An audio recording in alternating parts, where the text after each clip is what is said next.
vamos a ver entonces qué interviene en el análisis de respuesta sísmica.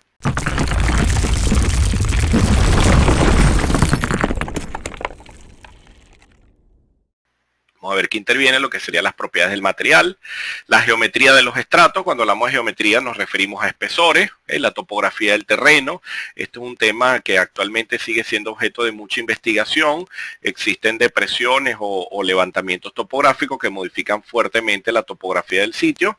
Nos vamos a concentrar hoy más en planicies, en terrenos planos. Sin embargo, existe bastante investigación referida a las variaciones que sufren los procesos de reflexión y refracción y reflexión de ondas en el terreno. Las características del movimiento de entrada, lo que llamamos el input motion, y vamos a ver entonces que según el tipo de suelo que tengamos en los diferentes sitios, fíjense en la gráfica que observamos acá, voy a tener un sitio A, un sitio B, vamos a ver que existirá una mayor amplificación en los sitios según como sea la frecuencia del depósito.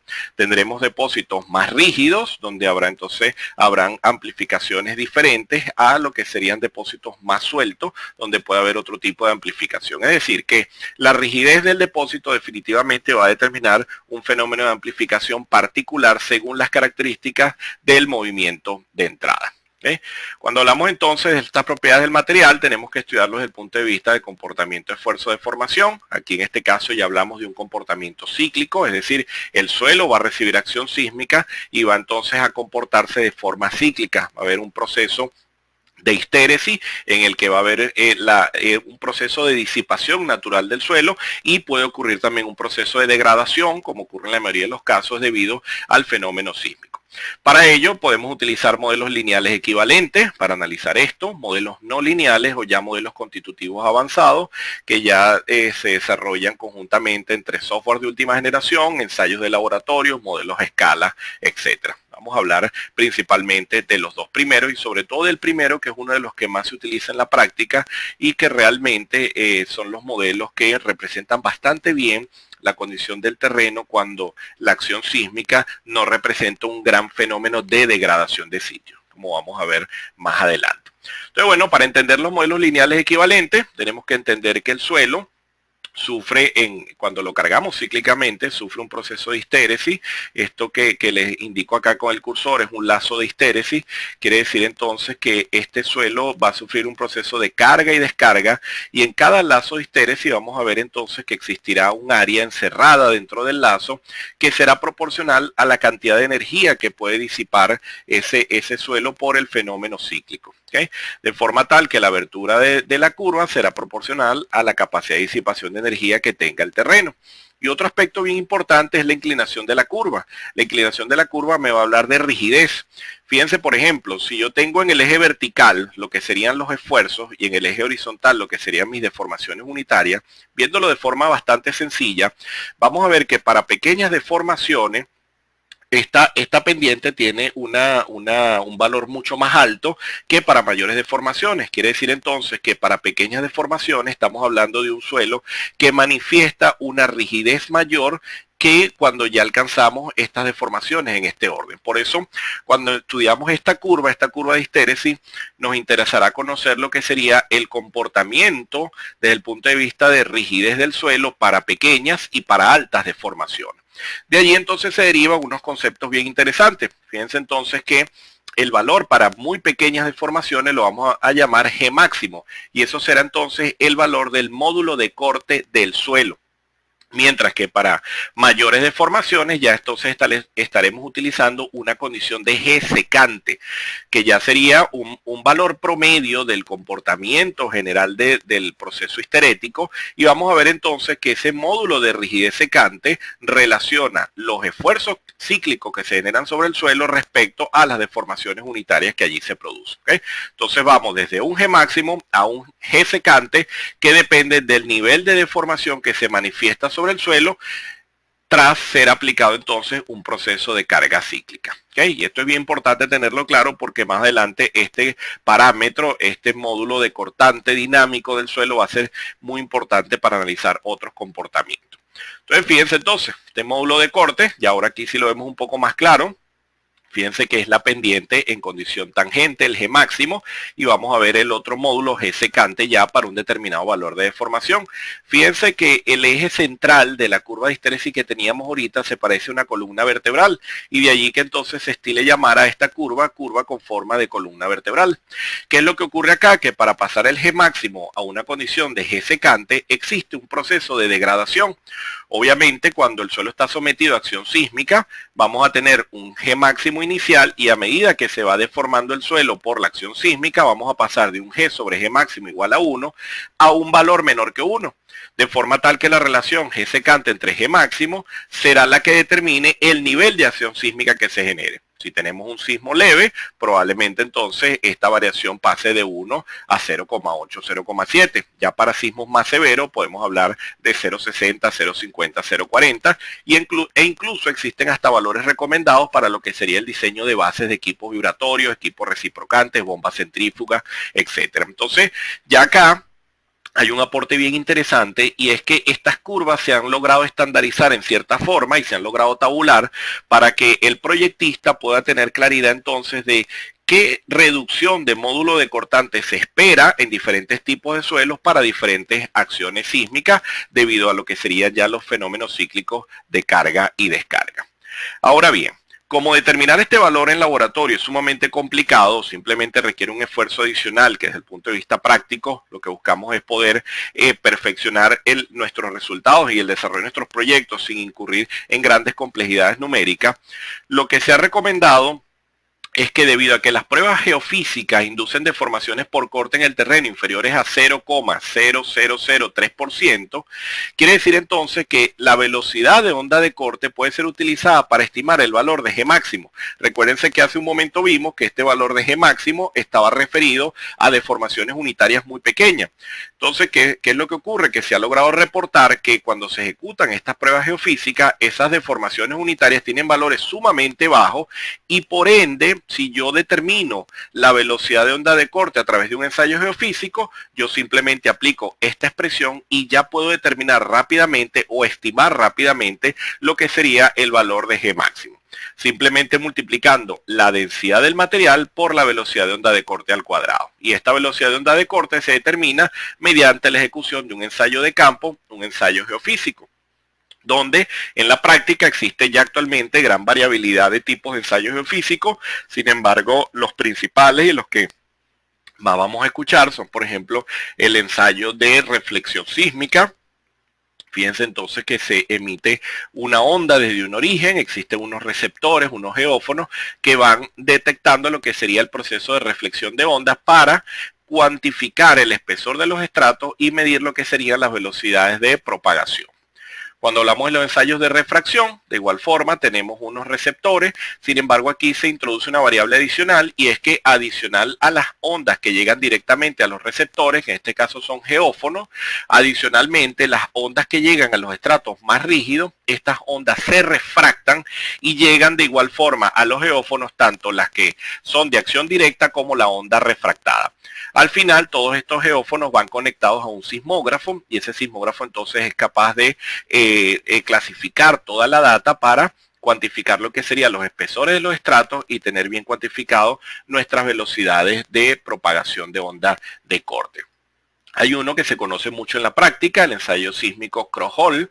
¿Okay? Fíjense que existe un origen, se debe hacer una abertura, se emite el impacto, ¿okay? Y aquí entonces aparecen unos receptores que pueden ser ubicados a diferentes profundidades. Cuando variamos las profundidades y colocamos receptores en la parte superior de la excavación o en el fondo, aparecen las modalidades del ensayo Downhole y Uphole, ¿okay? Que son unas variantes del ensayo Cross-Hall, que fíjense que en líneas generales busca determinar la velocidad de onda de corte mediante propagación entre excavaciones hechas en un sitio determinado. ¿Okay?